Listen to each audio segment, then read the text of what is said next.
Good afternoon. I'm Rachel Humphrey on behalf of DEI Advisors, and I am very excited to welcome our guest today, the founder and CEO of BLLA, Fran Kiradjian. Fran, welcome. Thank you so much, Rachel. Happy to be here. Fran, we're going to spend about 30 minutes today talking about your path to leadership and a lot of the lessons you've learned along the way.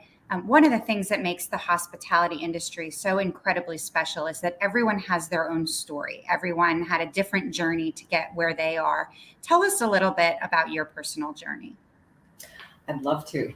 I think my personal journey begins long, long ago because I had certain family members that had already, well, one had been deceased and one wasn't, but their leadership stuck in my brain forever. My grandfather was a very, very well-known rabbi and truly a leader in this country and even places around the world. So I always knew how famous he was. And so I always kind of thought about that, how interesting it was. And then his sister-in-law, so my grandmother's aunt, who was 5 foot tall, was just an honorable person in the city of Cleveland. And she ran associations and organizations, and I believe she founded the first old age home in this country. And so, her plaque sits over everywhere. And so she was just a little bundle of energy and, not many women of that day. We're talking 1920s here. Yes, I look young, don't I? No, she was just an amazing individual. And so I really, really looked up to her as I was going through school and learning and thinking about what I was going to do with my life as I got, closer to graduating. And then it was pretty close after graduation that I really got the taste of being in the travel industry. And I really took to travel. Travel is amazing. And my family they were travelers to begin with from all over the world. I had family in Israel, I had family in Europe, I had family in Australia, and it was just, always in our blood to travel. So I started there and I quickly kind of moved up the ranks within not too long a period of time and found my way into leadership. But in between there, I went back to school and I took an amazing course, an accelerated course for a year at USC for women only. Okay. And it was run by women. There were many reasons that they said, they only wanted women in this course. There were about 100 of us. And it was, they kind of felt that women learn together better. So that kind of, after I graduated from USC, I was still working, during that whole year. It was difficult, but I managed to do it. But at the end, my confidence level skyrocketed.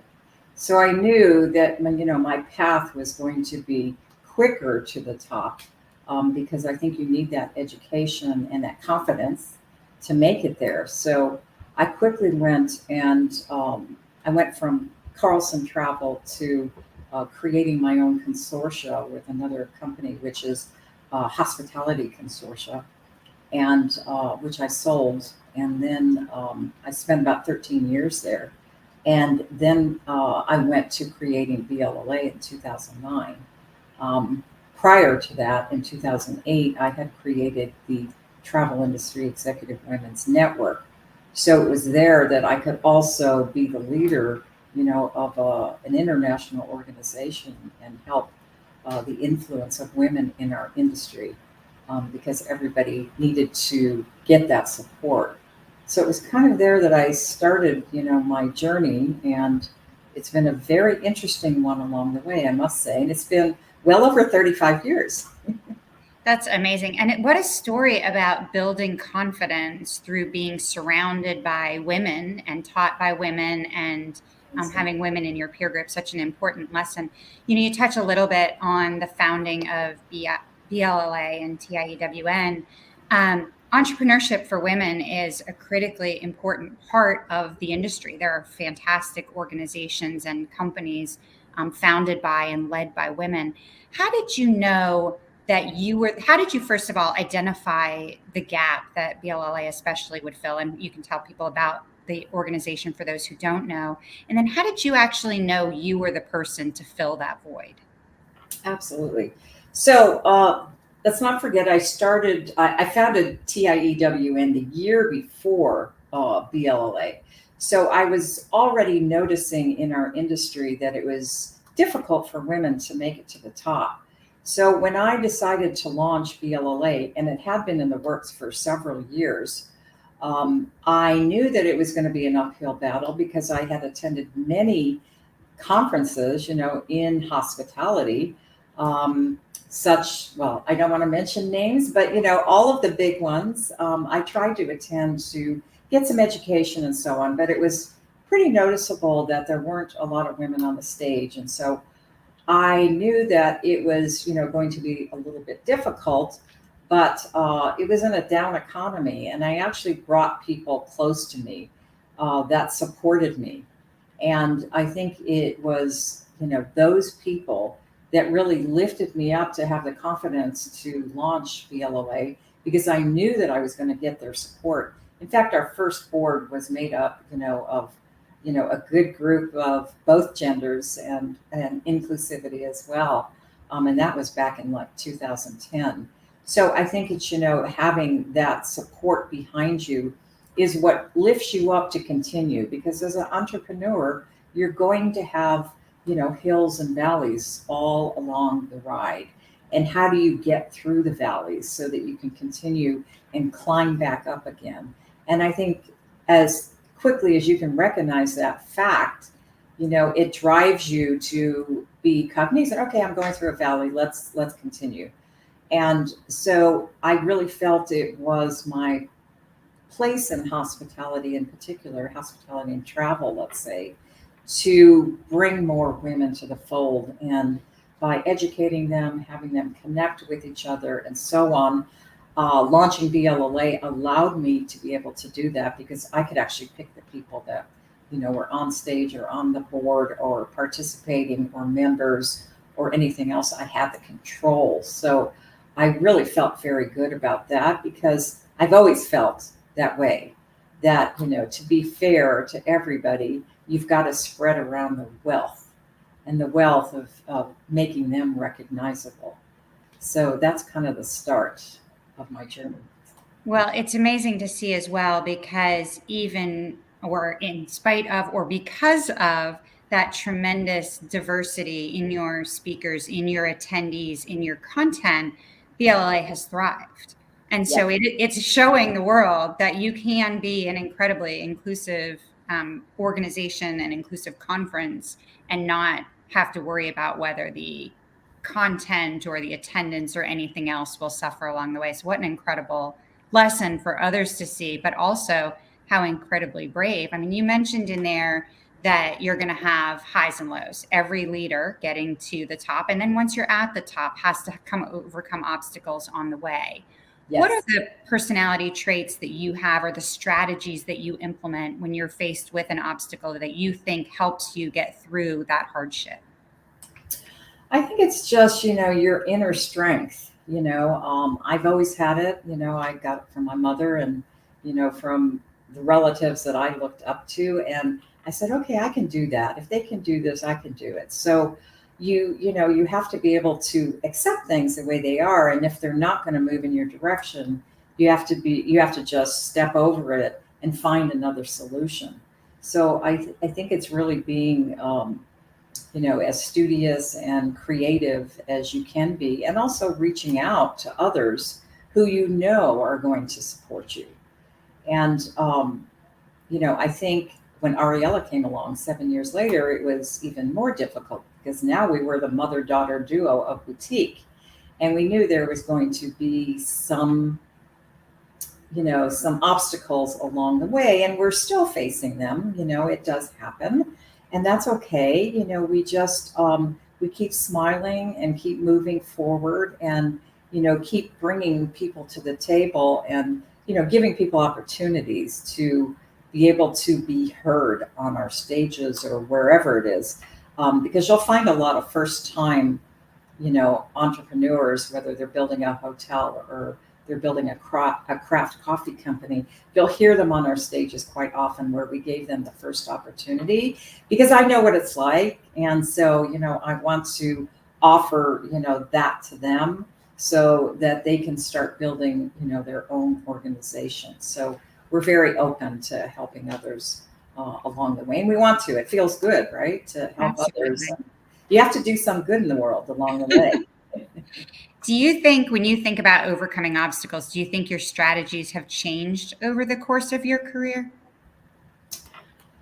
No, I think the obstacles are probably a little bit less, but there's definitely still there. And I guess I could say, we have 5 divisions, and one of the divisions is Boutique Money Group out of BLLA, and that is finding capital, for projects or finding development partners or operators to assist. And I think there still is a little bit of bias there. It's not as easy. Let's say I am raising capital for one project, and it's not as easy for me. And maybe it's my own shortcoming a little bit because maybe I'm a little more guarded, in who I contact, because I have learned a few lessons along the way. And you obviously want to be taken seriously, right? And I've also had some funny experiences too, where, you're not compensated properly. And so I think, that's a lot of women have that trouble. I had it growing up along the way, was trying to prove why I should have the same salary as someone in the same place in that company, right? And you shouldn't have to do that, but you have to speak up for yourself. And I learned that along the way. You must speak up, you must be heard, and you must be confident when you're bringing something up that you're deserving of that as well as anybody else is in your same spot. That's excellent advice. Similar to overcoming obstacles, great leaders have to take risks on a daily basis, on an annual basis. Obviously, founding not one, but the 5 divisions of a company, starting a company from scratch. Other things are certainly evidence that you are a risk taker. Same thing there. How do you process taking risks? How do you evaluate the risks when presented? Do you rely a lot on gut instinct? Do you rely on facts and data? How do you really evaluate whether or not to take a risk? Well, I definitely don't rely on data.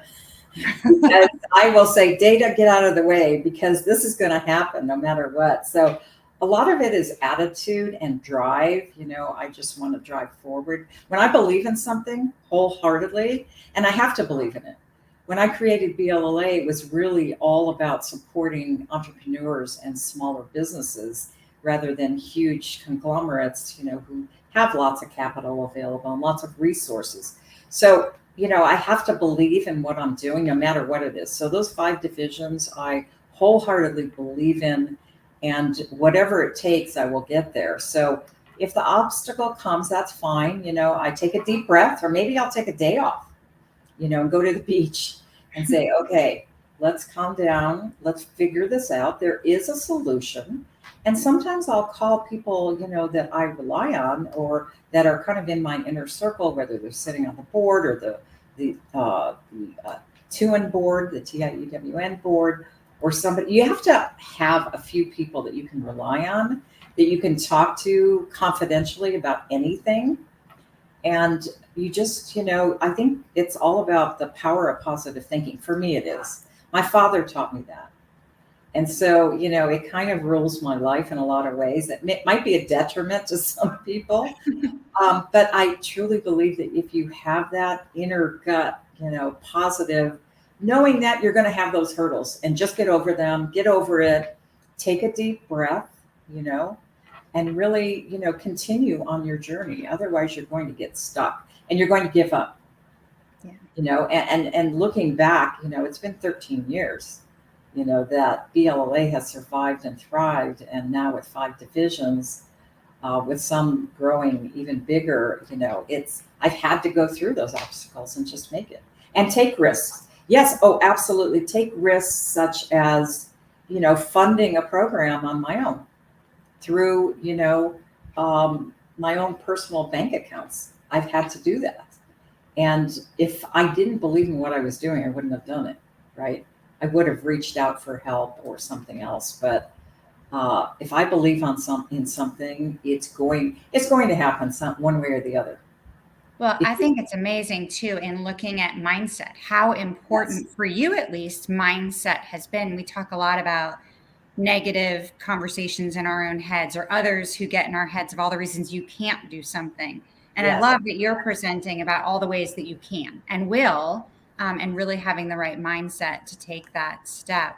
One of my absolute favorite topics always on panels when people ask it of me, and I love to ask it in return, is what advice you would give to your younger self. And I think the reason this one really resonates with me is I believe so much in reflection and personal growth, and we never stop learning no matter what stage of our lives we're in. And so I'm curious, as you sit here today, thinking about what got you into travel and hospitality, the pivoting that you've done, where you are today, what would you tell your 22-year-old self that you wish you'd known then? well, a couple things. I mean, I would have stuck and done more college work for sure because I was weak in certain areas, and so I went back to school, much later, and I got a lot out of it. I probably would have gone to taken that course anyway, and I took it during my days at Carlson, and Marilyn Carlson Nelson, who's the Of CEO of course. the company, supported me on taking that course. So that's one thing I would have done is really make sure that you're educated. It doesn't have to be college, by the way. It can be attending courses. Today you can do anything online. So go to Cornell or EHL, out of Switzerland, and take those online courses and really educate yourself more. So it took me longer, right? So that's one thing that I would tell people.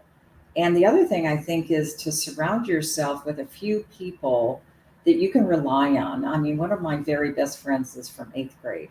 I know I can go to her and tell her anything, that's bothering me or trying to find a solution. And she'll talk me through it. Like, okay, let's sit down, figure this out. You need to have a few of those people on your side. Could be your mother, it could be somebody in a company that you worked for previously. It could be anybody. Um, I belonged to a group called Vistage for a while, which is it's a CEO group. So you get together with a group of like 8 CEOs, for a year or 2 years or 3 years, and you sign an NDA, and you have 8 voices helping you with anything that you've encountered, during that time. And so I love that. So I would say, join a group of some kind and be a part of something so you can get that feedback, but also you can contribute, which really empowers you to go forward. And I think I've always belonged to something, whether it was YWCA's Indian Maidens with my older daughter, or anything else along the way. Those people are going to empower you. So from a very young age, belong to organizations and be a part of something. That's such great advice. In hospitality, certainly there are so many exceptional organizations, resources available, no matter what aspect of the industry you're in or what you want to do. So I love that, especially also so many barrier free, non membership, no cost. I mean, that the resources are just endless. So that's great advice. One of the things you talked about earlier, the importance of BLLA is not only to give more women or others an opportunity to speak publicly where they may not have that, even presenting to a board or presenting in front of another organization. How important do you think public speaking is in elevating your career, regardless of what aspect of the industry you're in? And what skills do you use to either prepare or to feel more confident, or do you feel confident when you're speaking publicly? So absolutely, it is absolutely crucial that you public speak. That's the only way you're going to get yourself, which is your personal brand, or getting the brand that you're representing or your company out there is by public speaking. And I tell everyone that. I told my children that, and I watched them from the time they were 4 do public speaking. It's very important. Yes, I'm confident, definitely out there. Not as confident as my two daughters, I would say. They've probably got my grandfather's success, when it comes to that, more than I do. But I've always loved it, and I had some fantastic training. And I suggest that you go out and find that, whatever that is, joining a group where you can speak in front of them, improv, whatever it is. But at Carlson, they had all the national account managers take public speaking courses in Minneapolis at Carlson headquarters, and we were recorded, and the whole class had to, say, "Oh, look at her hands. Her hands are moving around too much." That's when I learned to keep my hands calm. I also was very soft spoken, so nobody could hear me. So, I've taught myself how to project. And so my confidence level really skyrocketed during those years, and it allowed me to speak more and more. I'm not going to say I'm the best speaker. Like I say, my daughters are phenomenal, both of them. And so I'm allowing them, to do more of the speaking. I'm still there, and I still do enjoy it, because I enjoy sharing with others. And, I say that you have to do some form of public speaking and get over. Some people say they never get over the fear of it, but I think if you're prepared, there's certain things you can do, like have a confidence monitor in front of you, Right. where you can prepare some notes for yourself. It doesn't mean that you have to think, off the cuff about everything, like I'm doing with you here, even though I've got pages of preparation over this.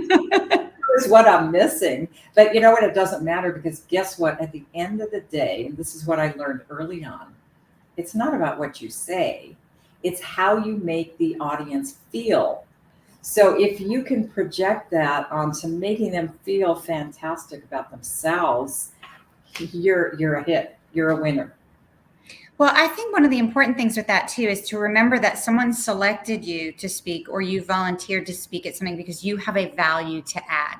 So you might miss some of the notes that you took, but this content is because you have great value in this content. And so speaking from the heart, speaking from what you know, choosing to participate in public speaking about topics that you are confident in, with that practice, you will get more comfortable with that. But I think also, remember why you were asked in the first place. Remember what you have of value to add to that. Because I think we sell ourselves short on, did I get all my talking points in? Did I say everything I was supposed to say? And that's, if you go in as your authentic self, you're going to get across whatever messaging that you have. I have a cute story before we move on. Yeah. The first time I was ever asked to speak was when I was a corporate travel manager at a company. I was asked to come to New York and speak about car rental contracts, negotiating car rental contracts. And so I asked my mother, why don't you come with me? It's my first time speaking. It's about 200 people in the room. This is a little bit scary for me, but I'm going to do it because I know that subject so well. And so my mother came with me, and, I started being my first time speaking. I'm like, I'm going to know everybody in this room before they enter. So I met them at the door. I greeted everybody. I chatted with people. So by the time I got up to the stage, I knew those people. I knew them, they were like friends. But when I got off the stage, when I was finished and I started to walk out the room, there was my mother standing behind the door, peeking through the hole in the door, where the door opens and closes. She was watching me and cracking up the entire time, and I had no idea. And it was just such, a cute way. And I have to say too, just one last thing, we do give people a chance to speak for the first time on our stage.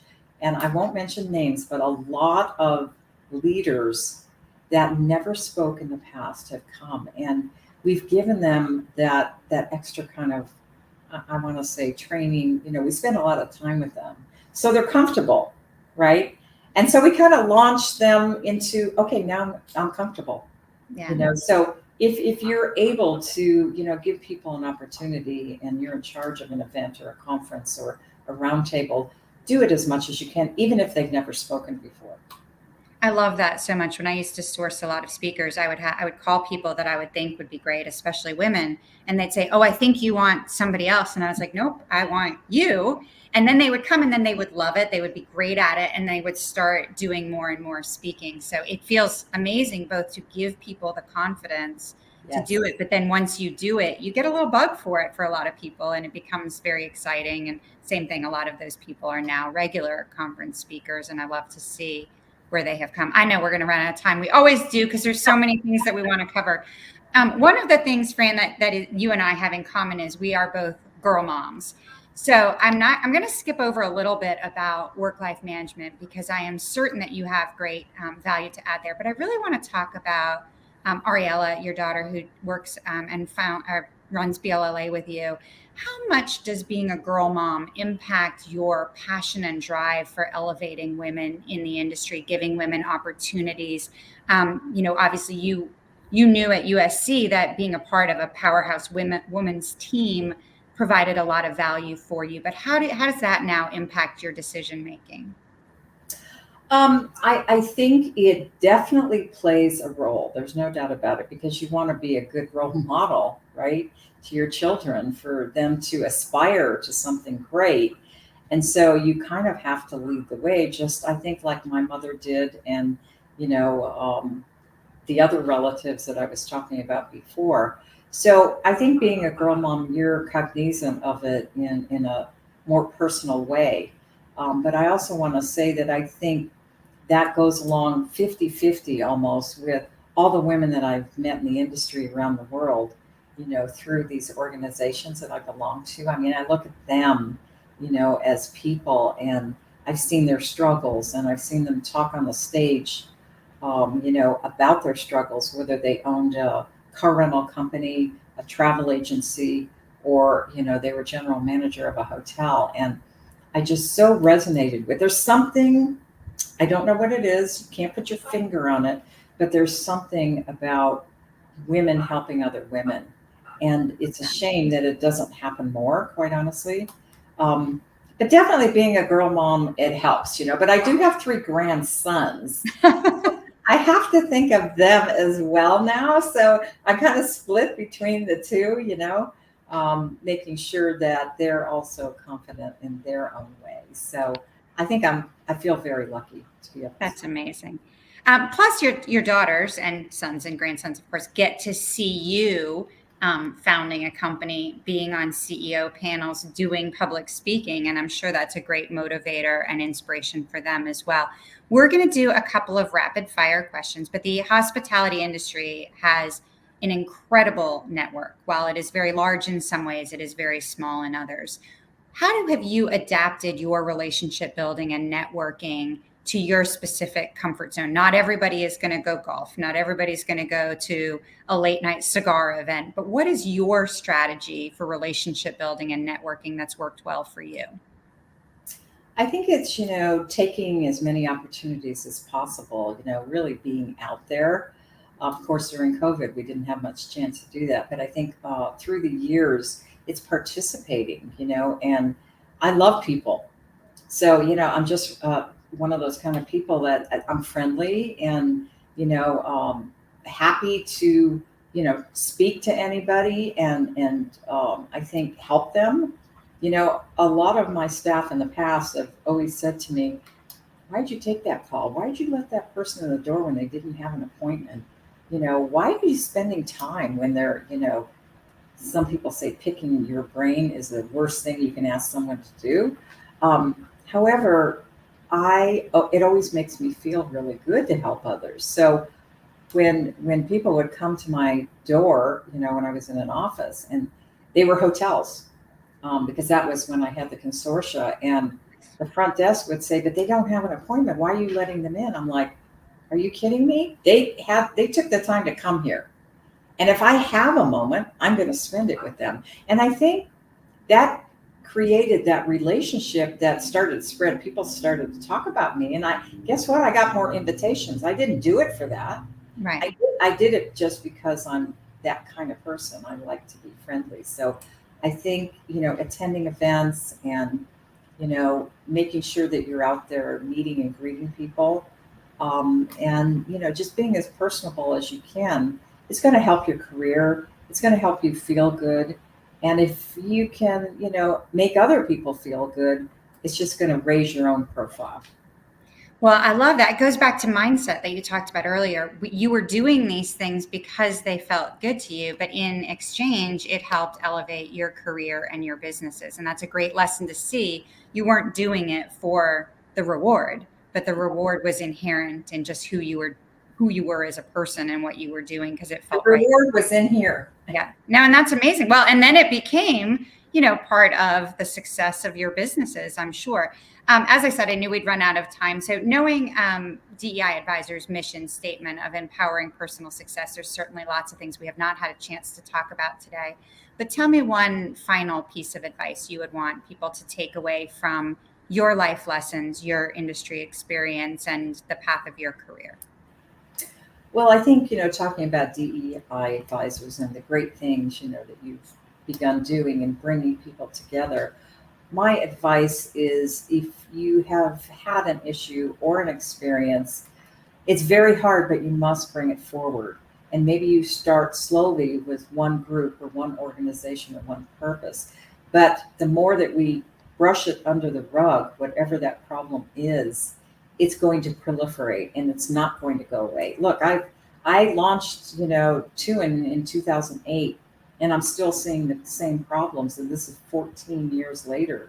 So that's my one rule of advice is be brave, speak about it, get advice for how to speak about it, but you have to deal with it. Otherwise, it's going to bother you. And Well, you're not helping anybody. that is fantastic. Congratulations to you on your tremendous success, the success of the businesses. Thank you so much for your leadership, but also paying it forward and sharing today your pathways. I know a lot of people will take a lot from it. Really appreciate your time and your joining us. Thank you, Rachel. I'm pleased to have been here and grateful for this opportunity. Thank you so much. Thank you so much.